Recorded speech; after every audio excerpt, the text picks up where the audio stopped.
Hi, how you doing? This is Matt Walk from Buffalo, New York. I'm 20 years old. I go to SUNY Canton. My major is business management. That I'm in my third year. First year I took the power sports program.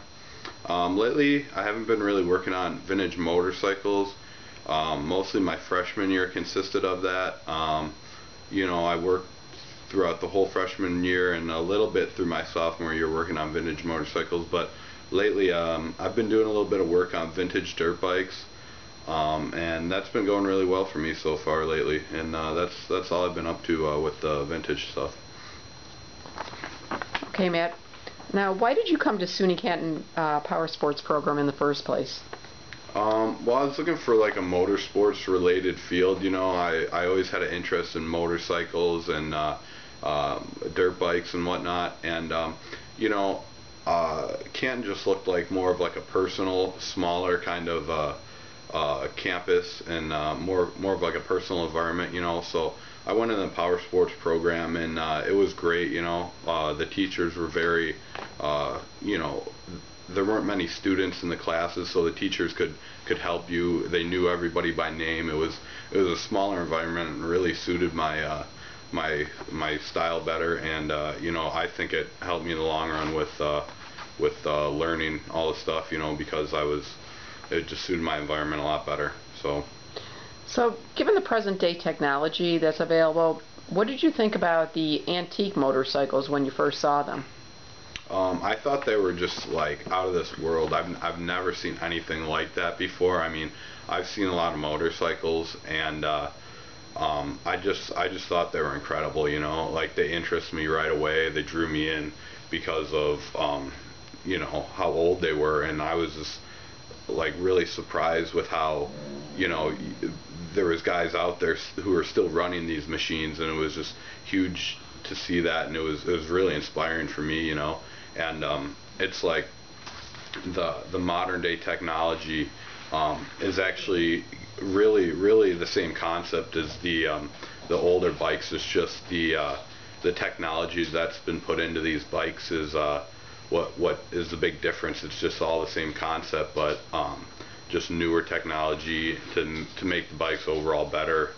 So that's pretty much the big difference there. So how did you become involved in working on the antique motorcycles? What interested you about it? Well, Mr. Hill was the one who mainly drew me into working on the antique motorcycles.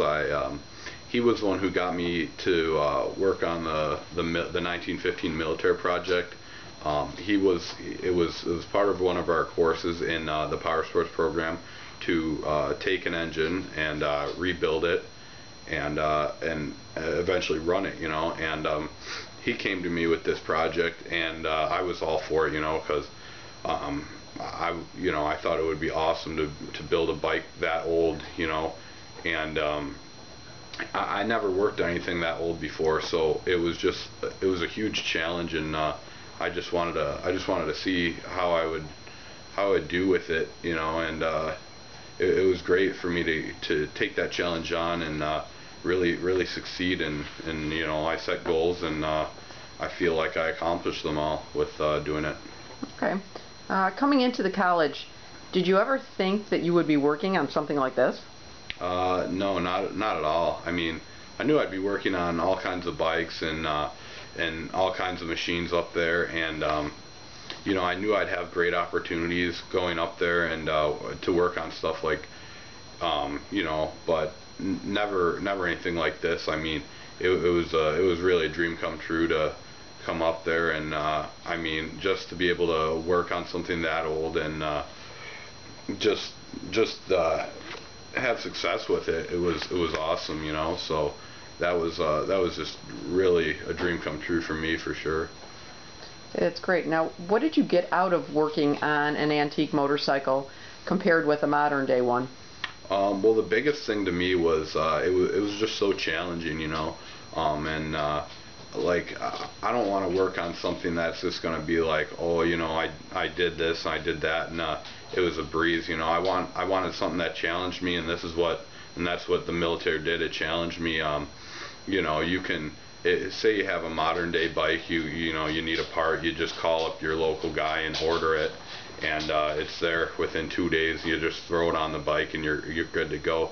With this bike now, we did the rebuild and we had to order we couldn't order parts. We had to make them ourselves, you know. So we were calling all companies, all different companies making bearings, valves, valve springs, pistons, all different kinds of stuff. The connecting rods, everything, basically that was internal into the engine was made at some point. You know, we did a lot of work on it at the school too, with you know, making parts for it and what we could, but we had to get a lot of stuff made for us to get the bike rolling, you know, the way we did, and it was good.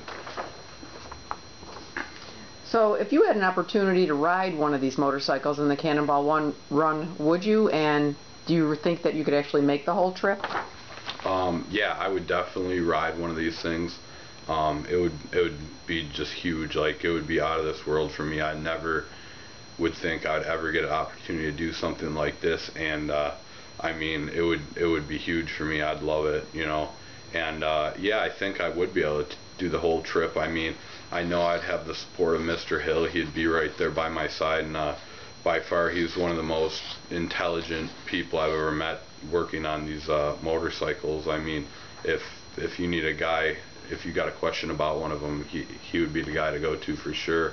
And I mean, it's honestly not about if you're gonna, you know, who's the fastest, or you know, who wins it. It's more of like just the challenge overall of you know, who's got the heart to just keep going no matter what happens. And I think I've got a lot of heart, and I'd be able to just, you know, push through any of the challenges that are brought on me, and it would just be great. Okay, so if you end up riding in the Cannonball Run, you are almost certainly to be the youngest person in the race. How do you think you'll be looked at, given the fact that most of the people involved with this are much older than yourself?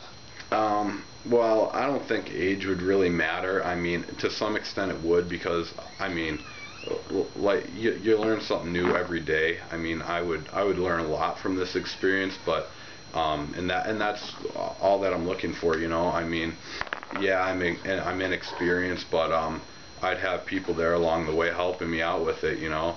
And it's just for me, age wouldn't really play a factor. It would just be the camaraderie of everybody being there together, going for the same thing, competing, you know, in a competitive environment, I guess you could say, and just wanting to do what you love, and go out there and have a good time. So that'd be what I'd be going for, you know.